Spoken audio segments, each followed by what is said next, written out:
जब तुम किसी औरत से बात करना बंद कर देते हो तो कुछ बहुत दिलचस्प होता है। पहली नज़र में ये आसान लगता है। तुम मैसेज करना बंद कर देते हो, कॉल करना बंद कर देते हो, और वो या तो इसे नोटिस करती है या नहीं। लेकिन सतह के नीचे उसके दिमाग में एक के बाद एक कई चीज़ें होने लगती हैं। उसका अहंकार, उसकी भावनाएं और उसकी जिज्ञासा, ये सब आपस में टकराने लगते हैं। ज्यादातर पुरुष सोचते हैं कि चुप रहना बस उसे नजरअंदाज करने का तरीका है ताकि वो तुम्हें मिस करे। ये गलत है। असली चुप्पी, स्टोइक चुप्पी का उससे कोई लेना देना नहीं। ये तुम्हारे बारे में है। ये तुम्हारी अपनी भावनाओं पर कंट्रोल पाने की बात है ताकि तुम किसी और की मंजूरी के गुलाम न रहो। और जब तुम इसे सही तरीके से करते हो तो ये उसे ऐसे हैरान करता है जैसा तुमने सोचा भी नहीं होगा।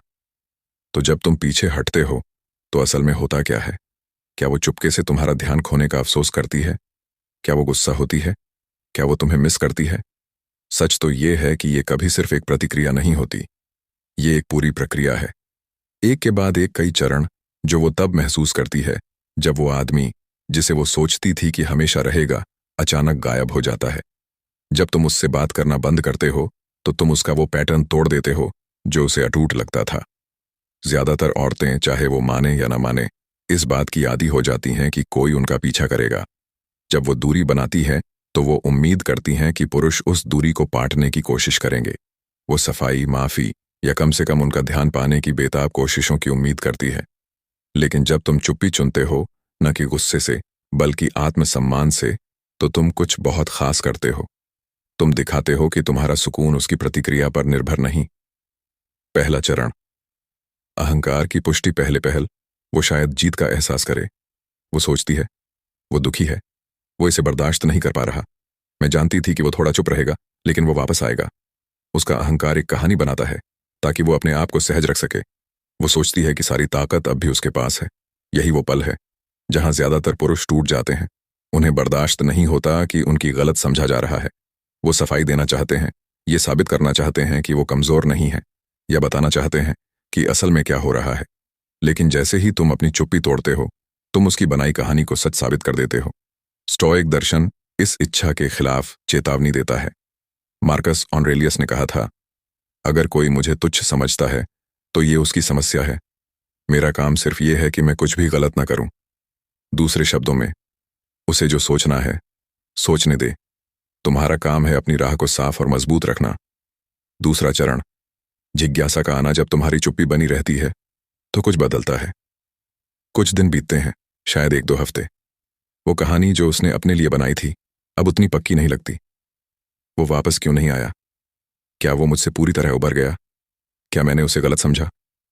उसका अहंकार इन विचारों से लड़ेगा। बाहर से वो और ठंडी या बेपरवाह दिख सकती है, लेकिन अंदर से वो सोचने लगती है। तुम अब अनुमानित नहीं रहे, और ये अनिश्चितता बहुत ताकतवर है। ये सम्मान पैदा करती है। अनिश्चितता की ताकत। लोग उस चीज की कदर नहीं करते जो हमेशा उनका पीछा करती है। वो उसकी कदर करते हैं जो मजबूत, चुनिंदा और दुर्लभ हो। शांत और अनुपलब्ध रहकर तुम दिखाते हो कि तुम्हारा ध्यान हर किसी के लिए नहीं है। ये कोई खेल नहीं है। असली स्टोइक चुप्पी का मकसद उसे दुख देना नहीं, ये तुम्हारी मदद के लिए है। तुम अपने आप को साबित कर रहे हो कि तुम शांत और मजबूत रह सकते हो, चाहे कोई कुछ भी करे। और मजेदार बात यह है कि यही चीज उसे तुम्हें नोटिस करने पर मजबूर करती है। जहां ज्यादातर पुरुष टूट जाते हैं, इस चरण में वो शायद तुम्हें परखे। शायद हफ्तों की चुप्पी के बाद तुम्हारे सोशल मीडिया पर अचानक एक लाइक या एक हल्का सा मैसेज, हाय तुम कैसे हो, या दोस्तों के जरिए छोटे छोटे संकेत। ज्यादातर पुरुष इन छोटी छोटी चीजों को देखकर फिर से दौड़ पड़ते हैं और उसे सारी ताकत वापस दे देते हैं। लेकिन अगर तुम स्टोइक शांति को गंभीरता से लेते हो तो तुम इन संकेतों को समझते हो। ये सिर्फ छोटी छोटी कोशिशें हैं ये देखने के लिए कि क्या तुम अब भी उसके जादू में हो। हमने पहले 2 चरणों को समझा, अहंकार की पुष्टि और जिज्ञासा का आना। अब हम उस चरण में जाते हैं जहां तुम्हारी चुप्पी सिर्फ एक छोटा ब्रेक नहीं, बल्कि एक ऐसा पैटर्न बन जाता है जिसे वो नजरअंदाज नहीं कर सकती। यही वो वक्त है जब उसकी भावनाएं उसके अहंकार से लड़ने लगती हैं और तुम्हारा अनुशासन तुम्हारा सबसे बड़ा हथियार बनता है। तीसरा चरण, हताशा और परख। जब जिज्ञासा बहुत देर तक रहती है तो वो हताशा में बदल जाती है। वो अब सिर्फ ये नहीं सोच रही कि तुमने बात क्यों बंद की, वो इससे चिढ़ रही है। उसके दिमाग में पुरुष बस यूं ही गायब नहीं होते, वो सफाई देते हैं, वो झुकते हैं। लेकिन तुम ऐसा कुछ नहीं कर रहे। यहीं से परख शुरू होती है। वो अचानक एक ऐसा मैसेज भेज सकती है जो हल्का सा लगे, जैसे हाय अजनबी, तुमसे बात हुए तो बहुत वक्त हो गया। या वो तुम्हें जलाने की कोशिश कर सकती है, सोशल मीडिया पर कुछ ऐसा पोस्ट करके, किसी और लड़के का जिक्र करके, या तुमसे मिलने पर पूरी तरह बेपरवाह दिखकर। यहां स्टोइक दर्शन की असली चाबी है। ये परख तुम्हें सफाई देने का न्योता नहीं है, ये इस बात का टेस्ट है कि क्या तुम सचमुच बदल गए हो या सिर्फ नाटक कर रहे हो।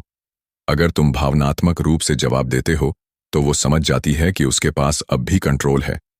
लेकिन अगर तुम शांत रहते हो तो उसे एहसास होता है कि कुछ बदल गया है। तुम अब उसकी मंजूरी के गुलाम नहीं हो। मार्कस ऑरेलियस ने कहा था, तुम्हारे दिमाग पर तुम्हारा कंट्रोल है, बाहरी चीजों पर नहीं। इसे समझो और तुम्हें ताकत मिलेगी। ये तुम्हारा ताकत का पल है। शांत रहकर तुम उसे सिखाते हो कि उसकी चालें तुम्हारे व्यवहार को अब तय नहीं करती। चौथा चरण, सम्मान का बनना। अगर तुम्हारी चुप्पी बनी रहती है, न कि कोई चाल के तौर पर, बल्कि तुम्हारी अंदरूनी शांति के प्रतिबिंब के रूप में, तो कुछ बहुत गहरा होता है। चाहे वो दिखाए या न दिखाए, वो तुम्हारा सम्मान करने लगती है। क्यों? क्योंकि आत्मनियंत्रण बहुत दुर्लभ है। ज्यादातर पुरुष भावनात्मक दबाव में टूट जाते हैं। वो ये साबित करने की इच्छा को रोक नहीं पाते कि वो कमजोर नहीं हैं या अपनी सफाई देना चाहते हैं। जब तुम ऐसा नहीं करते तो वो समझती है कि तुम अलग हो। तुम अपने समय और अपनी ऊर्जा की ज्यादा कदर करते हो बनिस्बत उसका पीछा करने के जो तुम्हारी उतनी कदर नहीं करता। इसका मतलब ये नहीं कि वो दौड़कर तुम्हारे पास वापस आएगी, लेकिन वो तुम्हें एक अलग नजरिए से देखने लगेगी। शायद मैंने उसे गलत समझा। वो मेरा पीछा क्यों नहीं कर रहा? क्या मैंने उसे खो दिया? अगर वो इतनी आसानी से चला गया तो शायद वो मुझसे ज्यादा कीमती था। भले ही उसका अहंकार उसे ये मानने न दे, लेकिन वो सम्मान उसके मन में बस जाता है। बिना ठंडा या कड़वा हुए चुप कैसे रहें? चुप्पी का मतलब उसे सजा देना नहीं है। ये तुम्हारी ऊर्जा को बचाने की बात है। लेकिन यहां ज्यादातर पुरुष गलती करते हैं। वो चुप्पी को गुस्से से जोड़ देते हैं। वो मन ही मन गुस्सा पालते हैं, लंबी लंबी बातें दिमाग में तैयार करते हैं या बदला लेने की सोचते हैं। ये स्टोइक दर्शन नहीं है, ये तो बस भावनाओं को दबाना है। असली स्टोइक चुप्पी शांत होती है। तुम उसका टूटने का इंतजार नहीं कर रहे, तुम बस उसका पीछा नहीं कर रहे, तुम उसे सजा नहीं दे रहे, तुम खुद को बचा रहे हो। एपिक्टेटस ने कहा था, मायने रखता है कि तुम्हारे साथ क्या होता है, ये नहीं, बल्कि तुम उसका जवाब कैसे देते हो। तुम्हारा मकसद उसका अहंकार हराना नहीं, तुम्हारा मकसद अपनी इच्छाओं को हराना है। अगर वो वापस आती है, तुम शांत रहते हो। अगर वो नहीं आती, तब भी तुम शांत रहते हो। हर हाल में तुम अडिग रहते हो, ठंडे नहीं, बस अपने आप में मजबूत। पांचवां चरण, वो बदलाव जो तुम नहीं देखते। जब तुम्हारी चुप्पी लंबे समय तक बनी रहती है, तो उसका दिमाग ऐसी जगहों पर जाता है जिनके बारे में तुम्हें कभी पता नहीं चलेगा। वो पुरानी बातचीत को याद करने लगती है, अपने फैसलों पर सवाल उठाने लगती है, या तुम्हारी तुलना उन पुरुषों से करने लगती है जो तुम्हारी शांति और मजबूती की बराबरी नहीं कर सकते। लेकिन ये उम्मीद मत करो कि वो खुलकर ये सब मानेगी। अहंकार बहुत कम लोगों को अपनी गलती मानने देता है। इसके बजाय तुम्हें छोटे छोटे संकेत दिखेंगे। वो तुम्हारा ध्यान पाने की ज्यादा कोशिश करेगी, उसकी बातों में नरमी आएगी, या दोस्तों के जरिए हल्के संकेत मिलेंगे। तुम्हारा जवाब अब भी शांत, अब भी मजबूत।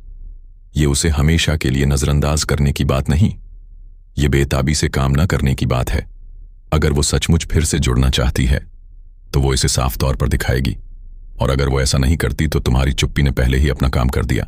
इसने तुम्हें उन लोगों से अलग कर दिया जो सिर्फ तब तुम्हारी कदर करते थे जब तुम उनका पीछा कर रहे थे। अंतिम स्टोइक सबक, जब तुम उससे बात करना बंद करते हो तो वो कई चरणों से गुजर सकती है।